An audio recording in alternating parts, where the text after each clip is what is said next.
लखनऊ हम पर फिदा है और हम फिदाए लखनऊ, और हो भी क्यों ना। तहजीब का, तमीज का, शराफत का, नजाकत का और अदब का शहर है लखनऊ।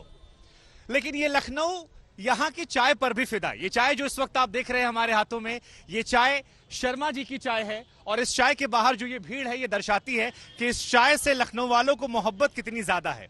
तो हमें लगा जब ये चाय गर्मा गर्म है तो उत्तर प्रदेश की सियासत को अगर समझना है तो इस गर्मा गर्म चाय के साथ समझा जाए, क्योंकि सियासत भी गर्म हो गई है। और समझा किनसे जाए? उनसे समझा जाए जो दशकों से आपको ग्राउंड जीरो समझाते आए हैं।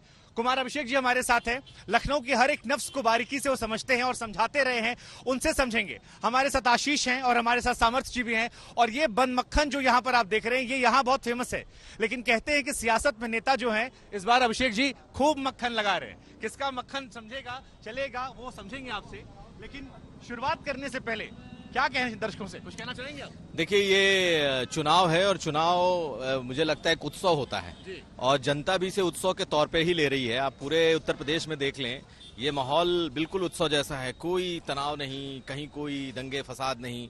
हाँ, जरूर सियासत की गर्मी जरूर है और जनता इसे एंजॉय कर रही है। तो जैसे हम और आप चर्चा कर रहे हैं, वैसे हर चौक चौराहे पर, नुक्कड़ पे और ऐसे चाय की दुकान पर, ऐसे हर शहर में शर्मा की चाय आपको दिखेगी प्रतीकात्मक। और जहां इस वक्त यही चर्चा है कि जीत कौन रहा है। तो चलिए, आपको बता दें, चौथे फेज में जो वोटिंग होनी है उसमें कुछ ही घंटे बाकी हैं और 59 सीटों पर वोट डाले जाएंगे। तकरीबन लड़ाई जो है वो आधी हो चुकी है। मौसमी भी हमारे साथ आ चुकी हैं ग्राउंड जीरो से लगातार। आपको वेलकम मैम। बहुत देर कर दी हुजूर आते आते, पर आए तो। लखनऊ में वैसे भी कहते हैं कोई बात नहीं, मुस्कुराइए। आप लखनऊ में हैं, लेकिन क्या लग रहा है मौसमी से पहले हमकी रिपोर्ट दिखाएं, इस बार मुस्कुराहट किधर जाने वाली? ये तो जनता से पूछिए। ये तो बिल्कुल जो है कैच 22 सिचुएशन है। सीधे आके आपने जो गुगली हमारे ऊपर डाल दी है।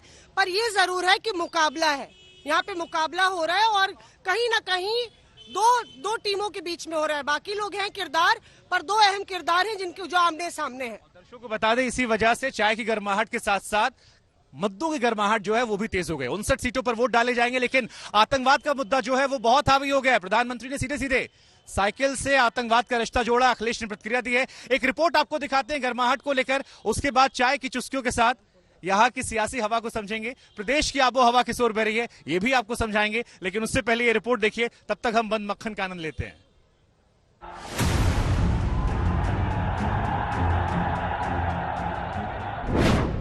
वो सारे के सारे बम धमाके उन्होंने बम साइकिल पे रखे हुए थे। जनता ने इनकी खड़ी कर दी है खटिया, इसीलिए इनके बयान आ रहे घटिया। अभी तो सिर्फ 3 चरणों का सफर पूरा हुआ है यूपी में। 4 चरणों का मतदान बाकी है। यूपी की एक एक सीट को लेकर घमासान तेज है। जुबानी वार से सियासत की तकरार जारी है। आने वाले चरणों के लिए बीजेपी ने आतंकवाद, दंगा, माफिया राज, गुंडागर्दी जैसे मुद्दों के चक्रव्यूह में समाजवादी पार्टी को फंसाने में कोई कसर नहीं छोड़ी। जब अखिलेश जी का निजाम था ना, तो यहाँ निजाम का राज चलता था। निजाम का मतलब क्या है भाई? एन से है नसीमुद्दीन, जोर से बोलो कौन? ई से है इमरान मसूद, कौन?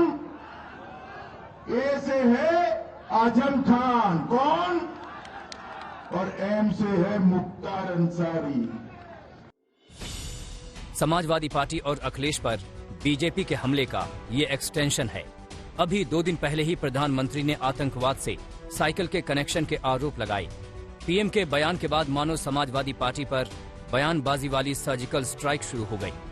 साइकिल पे बम रखे हुए थे और जहां लोग सब्जी वगैरह खरीदने के लिए आते हैं, वहीं साइकिल पार्क करके चले गए थे। और एक समय चारों तरफ ये साइकिलों पर रखे हुए बम धमाके फूटे। मैं हैरान हूं, ये साइकिल को उन्होंने क्यों पसंद किया? मुख्यमंत्री योगी ने भी अखिलेश यादव पर आतंकवादी के पिता से संबंध होने के आरोप लगाए। अखिलेश ने भी पलटवार में देर नहीं लगाई। सपा समाजवादी पार्टी का हाथ आतंकवादियों के साथ, उनकी संवेदना आतंकवादियों के प्रति है। उनकी संवेदना गांव के लिए नहीं, गरीब के लिए नहीं, किसानों के लिए नहीं, नौजवानों के लिए नहीं, महिलाओं के लिए नहीं है। जिन नेताओं की भाषा बदली है, वो जनता का समर्थन नहीं पा रहे हैं। और इस बार जनता ने भारतीय जनता पार्टी की खटिया खड़ी कर दी है, इसीलिए इनके बयान घटिया आ रहे हैं। जनता ने इनकी खड़ी कर दी है खटिया, इसीलिए इनके बयान आ रहे हैं घटिया। यूपी में अब तक 3 चरणों के मतदान बीत चुके हैं। अब तक 3 चरणों में यूपी की 403 सीटों में 172 सीटों पर वोट पड़ चुके हैं। जैसे जैसे मतदान का दौर बीत रहा है, वैसे वैसे दावेदारी भी तेज होती जा रही है। ये भारतीय जनता पार्टी के लोग नहीं जान रहे कि इनके खिलाफ जनता में 440 करंट चल रहा है, वोल्ट का करंट।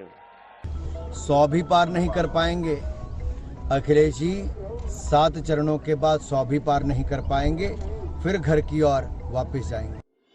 चौथे चरण का मतदान 23 फरवरी को होना है। इन सब के बीच 5वें दौर और उससे आगे के चरणों के लिए प्रचार भी रफ्तार पकड़ चुका है। बाकी बचे चरणों में सियासत के उग्र तेवर से इनकार नहीं किया जा सकता। आज तक ब्यूरो। तो देखिए, सियासत का रंग जो है वो बड़ा अजीब होता है। जो सबसे बड़ा दोस्त होता है बाद में वही दुश्मन बन जाता है। उत्तर प्रदेश में ऐसा खूब देखने को मिला, खूब दल बदले गए हैं। तो मौसमी वैसे भी कहते हैं यूपी में कि पहले आप लखनऊ में। लेडीज फर्स्ट का शुरुआत करते हैं हम।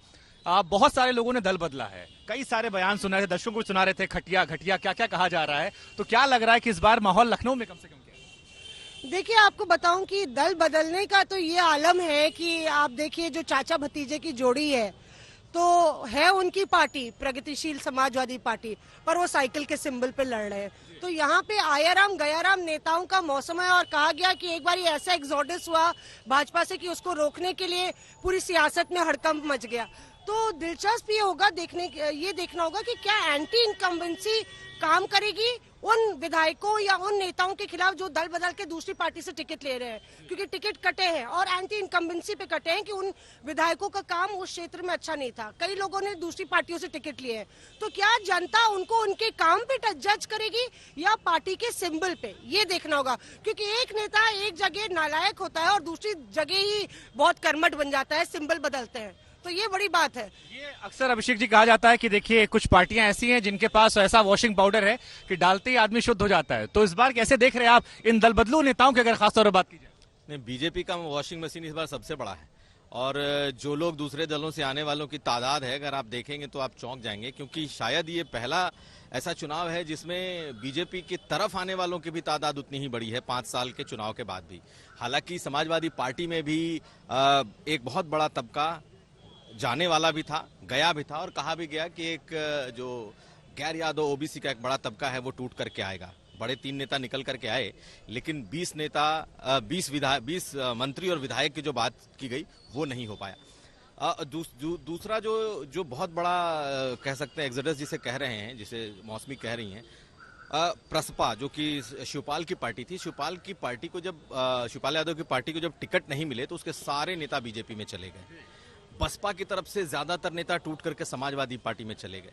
कांग्रेस के लोग टूट कर अपनी टिकटें छोड़कर सपा में और बीजेपी में चले आए। तो इस बार जैसा आयाराम गयाराम आपको पहले के चुनाव में नहीं दिखा है, लेकिन जनता है वो सब देख रही है कि कौन आयाराम गयाराम है, कौन कर्मठ है। तो इस पर बड़ी नजर है इस बार लोगों की। सामर्थ्य देखिए दिखाया तो यही गया कि देखिए परिवार साथ साथ है, हम साथ साथ हैं।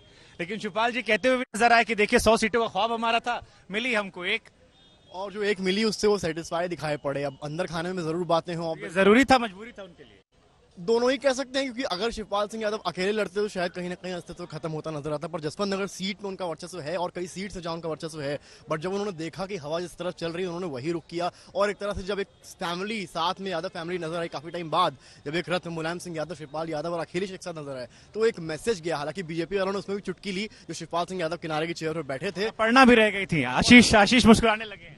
नफासत और नजाकत का शहर है, यहाँ से हम लोग खड़े हैं और यहाँ पर ये सब, चाहे तो कोई शेर भी सुना सकते हैं, ये सब यहाँ पर चलता रहता है। अभी मुझे शेर याद नहीं आ रहा है।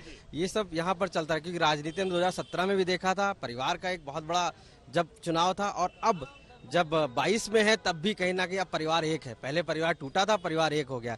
तो शिवपाल का आना और उस समय शिवपाल का जाना एक बहुत बड़ा बदलाव हुआ है। अपर्णा का इधर से उधर जाना, यानी कि सपा छोड़ के इम्पैक्टफुल है या खाली परसेप्शन को लेकर है कि देखिए 4 नेता इधर आ गए, 4 उधर चले गए? वाकई में जनाधार ऐसा कुछ है?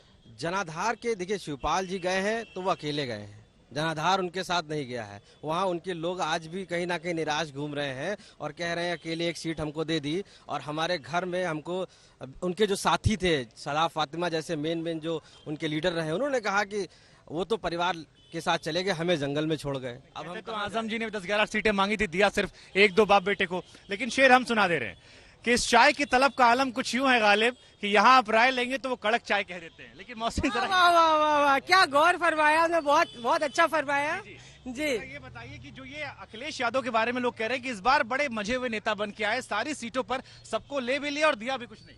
देखिए बहुत दिलचस्प है क्योंकि आप शिवपाल की बात कर रहे थे। योगी आदित्यनाथ उत्तर प्रदेश के मुख्यमंत्री, जिस तरह से उनके भाषण रहा, चाहे मैनपुरी में या फिर इटावा की बात करें आप, तो उन्होंने बोला चाचा बेचारे हैं।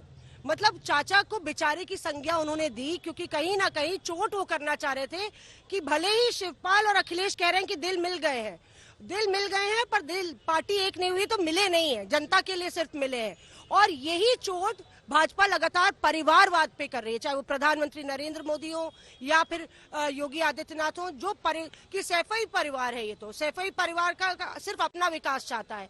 तो परिवारवाद एकजुट ना हो और मुद्दों पर, जिस तरह से समाजवादी पार्टी लगातार मुद्दों पर प्रहार कर रही है, तो यहाँ पे भाजपा ये कह रही है कि ये तो परिवार की पार्टी है, आप मुद्दों की बात करें तो सिर्फ मुद्दों का विकास इनकी पार्टी में होता है। अखिलेश जी कह रहे थे कि देखिए परिवार को टिकट नहीं दिया इसलिए अपर्णा ही चली गई, हमने अपनी पत्नी को भी टिकट नहीं दिया।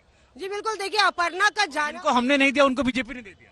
जी देखिए अपर्णा का जाना भी एक रणनीति थी कहिए अखिलेश की, क्योंकि बार बार ये था कि जा रही हैं, लगातार योगी आदित्यनाथ की तारीफ भी कर देती थी, तो घर में रह के ज्यादा नुकसान कर रही थी।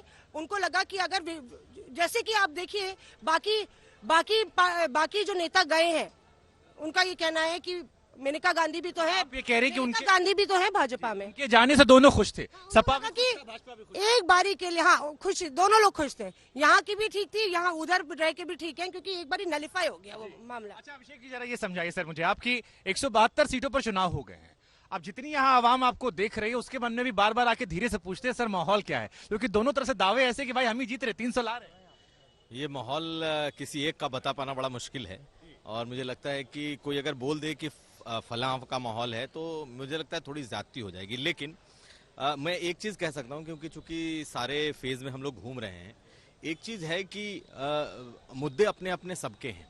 बीजेपी अपने इश्यूज पे आ रही है, समाजवादी पार्टी ने भी बहुत सारे मुद्दे उठाए हैं, लेकिन जो जातीय और सियासी समीकरण हैं वो उनके साथ इंटैक्ट है। अगर बीजेपी का अपना समीकरण है जातीय समीकरण, तो वो उसके साथ इंटैक्ट बना हुआ है। समाजवादी पार्टी के अपने समीकरण उसके साथ न सिर्फ बने हुए हैं बल्कि ज्यादा मजबूती से बने हुए हैं। साथ साथ ये भी है कि ये बाइपोलर चुनाव दिख रहा है, बसपा लड़ती हुई दिख रही है लेकिन चुनिंदा सीटों पर दिख रही है, सारे सीटों पर नहीं। वोट के बंटने का खतरा बहुत कम। अखिलेश जी तो कहते हैं कि उनके लिए लड़ रही है, बीजेपी वालों के लिए बसपा नहीं। अखिलेश जी कह सकते हैं, चुनाव के पहले ये भी चर्चा है कि चुनाव के रिजल्ट आने के बाद कौन किधर जाएगा कोई नहीं जानता। अखिलेश जी के साथी जितने सहयोगी हैं उनकी गारंटी भी अखिलेश जी नहीं ले सकते हैं, क्योंकि कई साथी जो घूम रहे हैं साथ में, किसकी कब कहां जरूरत पड़ जाए कोई नहीं जानता। इसलिए सिर्फ बसपा को लेकर ये बातें नहीं कही जा सकती।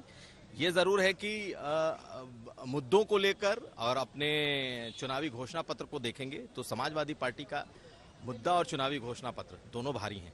लेकिन अगर आप समीकरण देखेंगे तो जो ओबीसी गैर यादव ओबीसी का समीकरण था, सवर्णों का समीकरण था, ये अपने जगह पर आज भी मौजूद है। थोड़े बहुत डेंट जरूर हैं, ये आज भी मौजूद है। मुद्दों के हिसाब से आप देख लें तो जो लॉ एंड ऑर्डर का मुद्दा है वो जमीन पर बहुत ज्यादा काम कर रहा है, इनका फ्री राशन बहुत ज्यादा काम कर रहा है। लेकिन एक दो छोटी बातें और कह दें कि यूथ अनरेस्ट अखिलेश के लिए है, नौकरियां, बेरोजगारी, ये जो गाय और छुट्टा पशुओं की जो समस्या है ये सपा के लिए है। तो दोनों तरफ से मुद्दे ऐसे हैं, लेकिन भारी कौन पड़ता है? सवाल ये भी सर, क्या यूपी में मुद्दों पर वोट पड़ते हैं या आखिर में वही जात पात धर्म हावी होता है? लेकिन चाय आप लोग पीते रहिए, चाय ठंडी ना हो जाए। दोबारा चाय ऑर्डर करनी पड़ेगी, हमारी चाय ठंडी। और एक सवाल पूछ लेता हूँ, एक रिपोर्ट दिखाने से पहले, चाय ठंडी हो रही है पार्टी कौन सी ठंडी लग रही है? देखिए, पार्टी, दो पार्टियों के अलावा बाकी सब पार्टियां ठंडी लग रही हैं, चाहे वो बसपा कह लीजिए, आप कांग्रेस कह लीजिए, सपा भाजपा में लड़ाई। जी, बाइपोलर कॉन्टेस्ट है सपा और भाजपा में। कड़क चाय किसकी है? कड़क चाय दोनों की है, नेक टू नेक फाइट है। अभी से कुछ कह पाना जल्दबाजी होगी मुझे। कोई ऐसी चाय भी जो कटिंग चाय है, वोट काट रही हो? हाँ, कह सकते हैं कि बसपा है। हाँ, बसपा। वो हैदराबाद वाले चाचा? हाँ, वो तो बिल्कुल है ही। इस समय एंट्री का मेन फोकस वही है, और बसपा कभी भी अपना घोषणा पत्र जारी नहीं करती है। उत्तर प्रदेश में रिकॉर्ड रहा है, और इस बार वो साइलेंट वोट है एकदम उसका। वो कहाँ चोट करेगी किसी पार्टी को नहीं पता है इस समय। सबसे चोट होगी। अभी साइन ऑफ करें तो लखनऊ में हम लोग हैं, और लखनऊ वालों की तरफ से एक शेर हो जाए। बिल्कुल बिल्कुल। वो आबो हवा, वो सुकून कहीं और नहीं मिलता। मिलते हैं बहुत शेर, मगर लखनऊ जैसा शहर नहीं मिलता। एक बार जोरदार तालियां हो जाए। और चाय ठंडी हुई तो हमने चाय दूसरी मंगा ली, चाय बदल दी। लेकिन लखनऊ की सियासत में क्या कोई बवाल होगा, क्या कोई बदलाव होगा? ये इस रिपोर्ट के जरिए आप देखिए लखनऊ स्पेशल। मोदी मोदी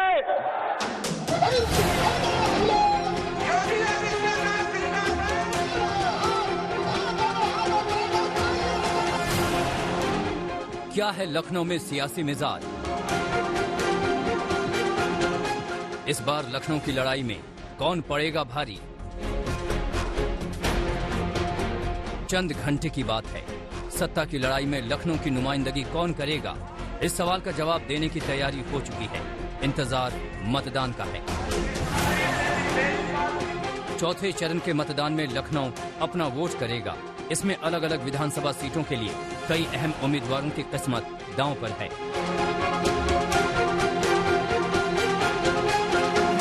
सबसे अहम सीट लखनऊ ईस्ट की है, जहां बीजेपी के आशुतोष टंडन, समाजवादी पार्टी के अनुराग भदौरिया और बीएसपी के आशीष कुमार सिन्हा के बीच टक्कर है।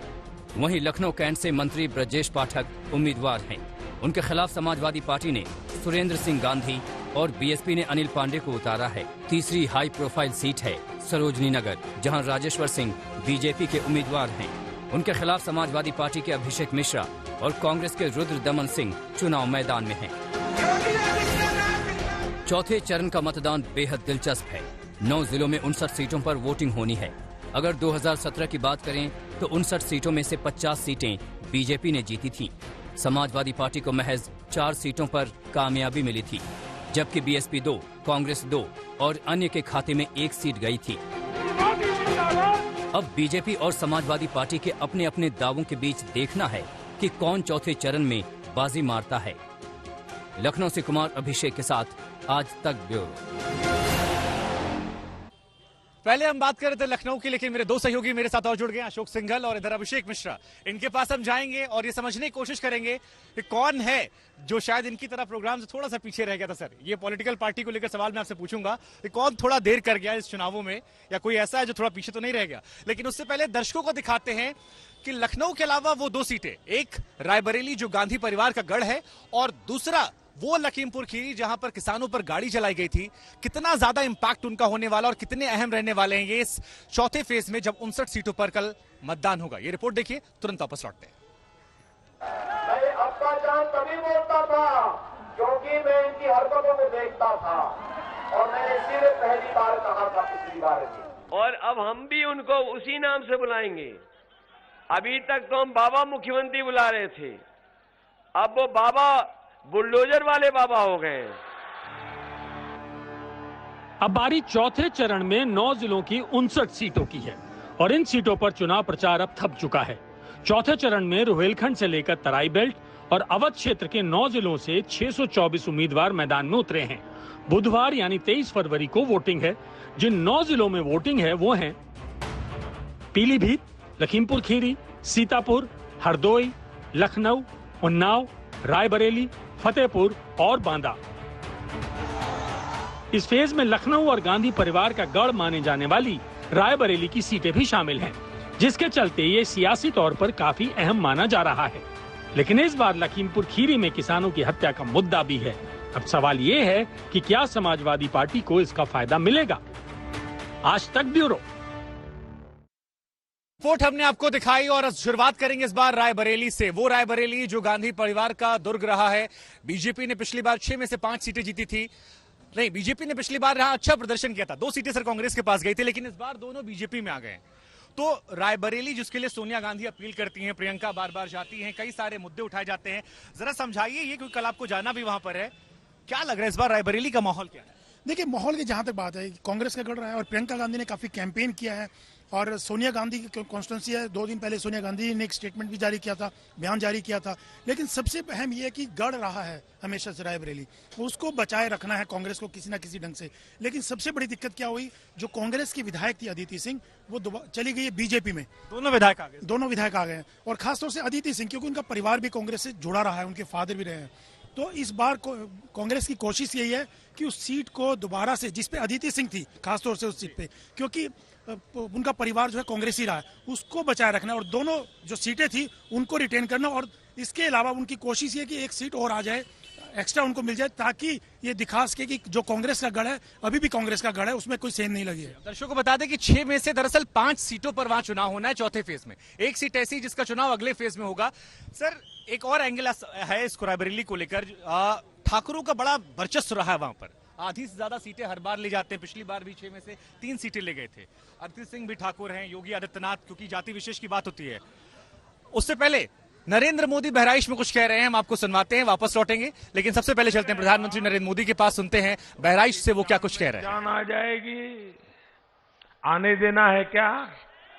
आने देना है क्या?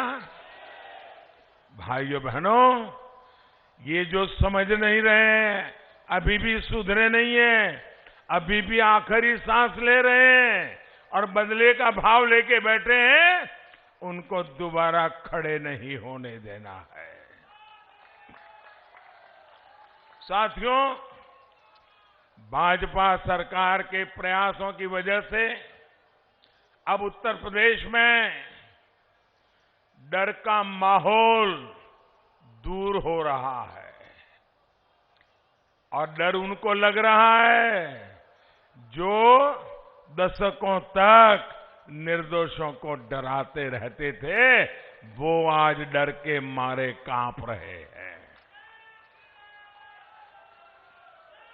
आपके लिए आगे बढ़ने के रास्ते खुल रहे हैं, नए रास्ते बन रहे हैं।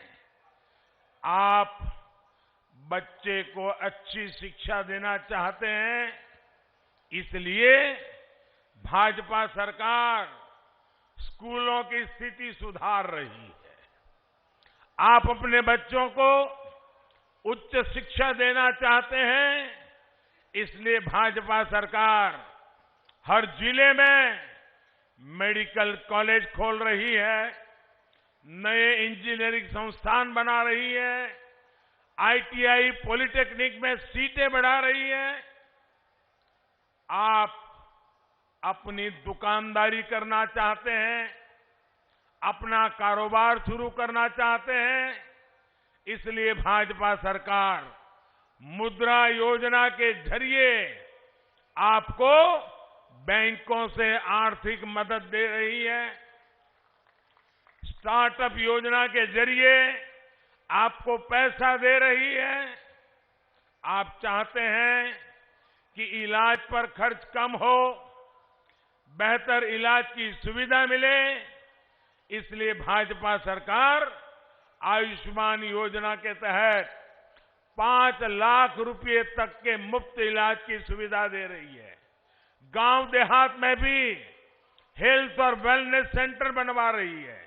सामान्य मानवी के जीवन के हर पड़ाव, उसकी हर जरूरत, उसको ध्यान में रखकर हमारी सरकार योजनाएं लागू कर रही है। और ये सब काम बिना भेदभाव हो रहा है, बिना तुष्टीकरण किए हो रहा है। और यही तो है सबका साथ, सबका विकास, सबका विश्वास और सबका प्रयास।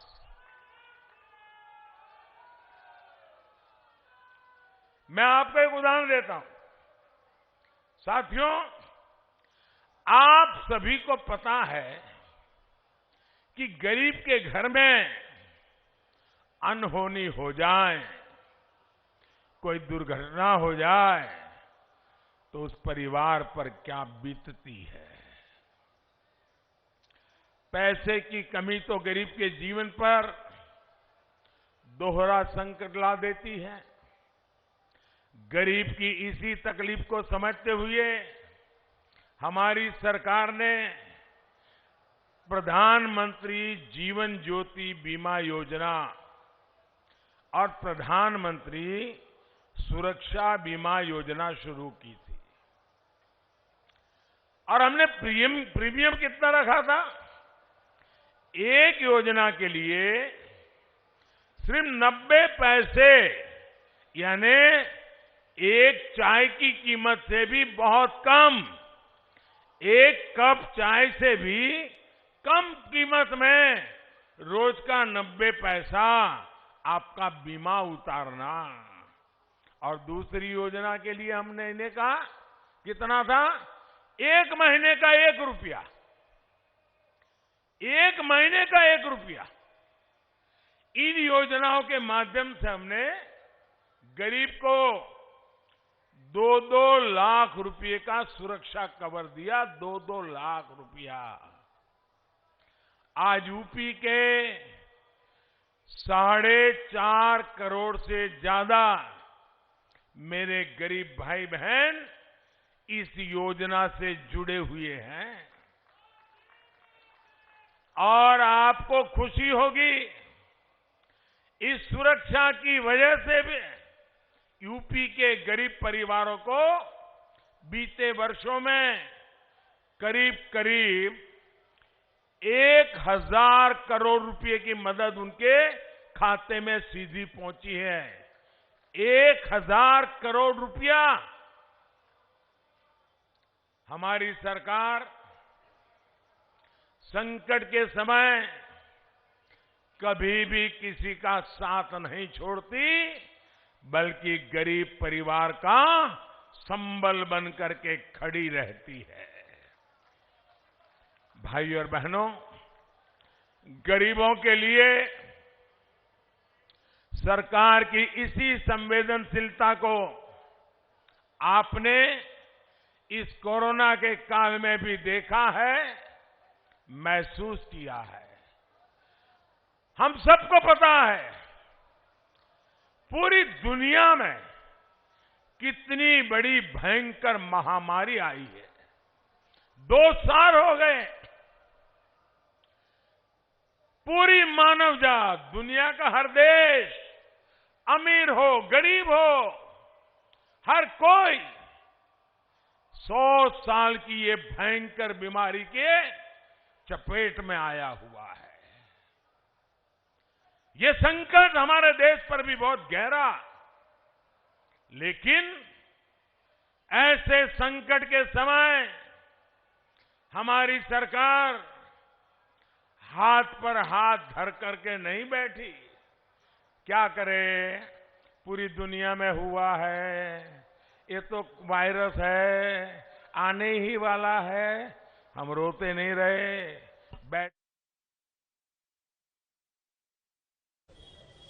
तो प्रधानमंत्री नरेंद्र मोदी अपने ही अंदाज में विपक्ष पर कटाक्ष करते हुए, और यहां पर चाय भले ठंडी हो गई हो, लेकिन ये बयानबाजी दर्शाती है कि जो चुनाव है वो गर्मा गर्म है। हमारी अपील आपसे यही है, कल आप वोट डालने जाइए, किसे डालते हैं वो आपका अधिकार है, लेकिन यहां लखनऊ से फिलहाल इतना ही। इजाजत दीजिए, नमस्कार।